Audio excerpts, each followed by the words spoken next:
Ada masa ketika sepak bola tidak dipenuhi perhitungan rumit, tidak dipenuhi statistik, tidak dipenuhi perdebatan tak berujung. Ada masa ketika satu sentuhan bola cukup untuk membuat orang lupa pada masalah hidupnya. Dan di masa itu, ada satu pemain yang membuat sepak bola terasa seperti permainan lagi. Ia tidak bermain untuk membuktikan siapa yang terbaik. Ia tidak bermain untuk menjadi legenda. Ia bermain karena ia mencintai bola. Namanya Ronaldinho. Bahwa di balik senyuman paling ikonik dalam sejarah sepak bola, tersimpan kisah kehilangan, tekanan dan kebebasan yang pada akhirnya menuntut harga mahal.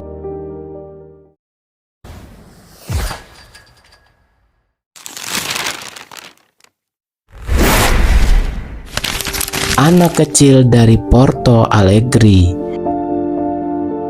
Ronaldinho lahir di Porto Alegre, Brasil.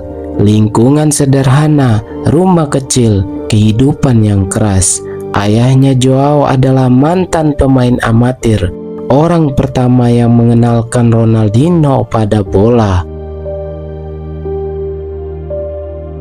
Namun takdir datang terlalu cepat. Ayahnya meninggal dunia saat Ronaldinho masih kecil. Sejak hari itu, sepak bola bukan lagi sekedar permainan. Ia menjadi pelarian dari duka.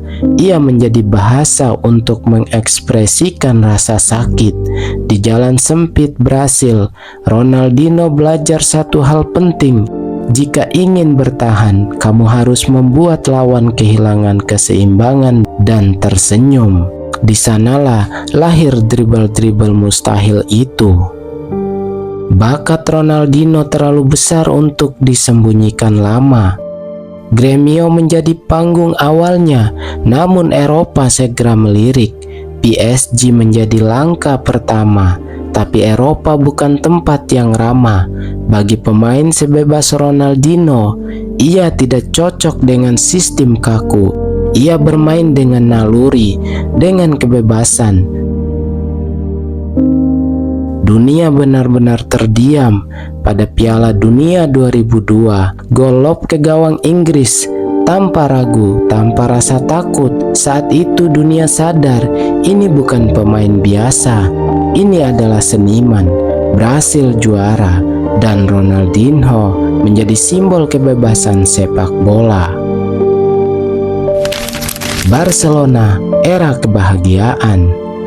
Awal 2000-an, Barcelona bukan raksasa seperti hari ini.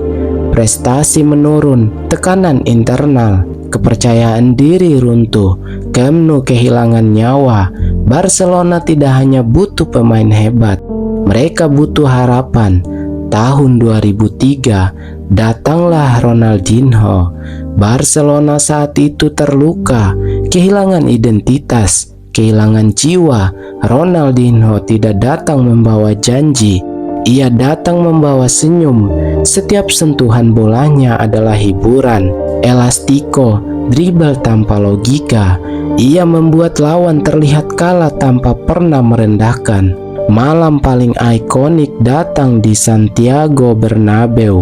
Fans Real Madrid berdiri dan bertepuk tangan. Itu bukan kemenangan biasa, itu adalah pengakuan sejarah. Ballon d'Or 2005, Ronaldinho menjadi pemain terbaik dunia.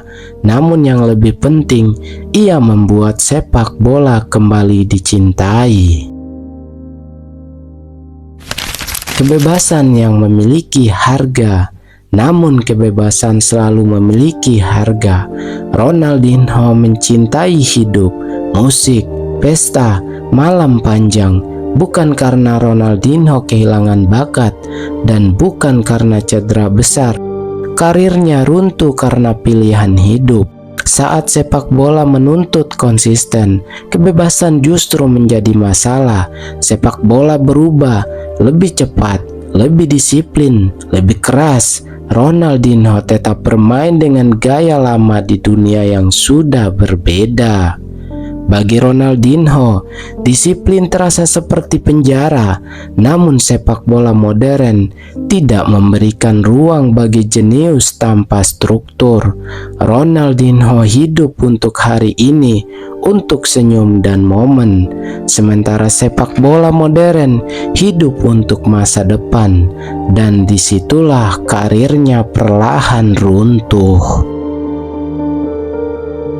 Kejatuhan tanpa perlawanan.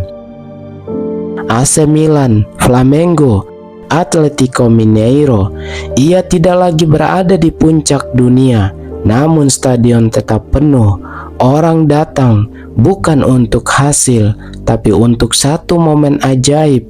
Ronaldinho tidak melawan waktu, ia tidak menyalahkan siapapun, ia menerima segalanya dengan senyum yang sama.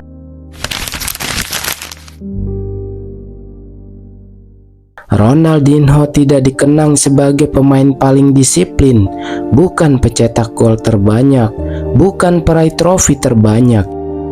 Ia dikenang sebagai pemain yang membuat sepak bola menyenangkan. Ia menginspirasikan generasi baru, Messi, Neymar, dan jutaan anak di jalanan. Karena Ronaldinho mengajarkan bahwa sepak bola boleh dimainkan dengan kebahagiaan.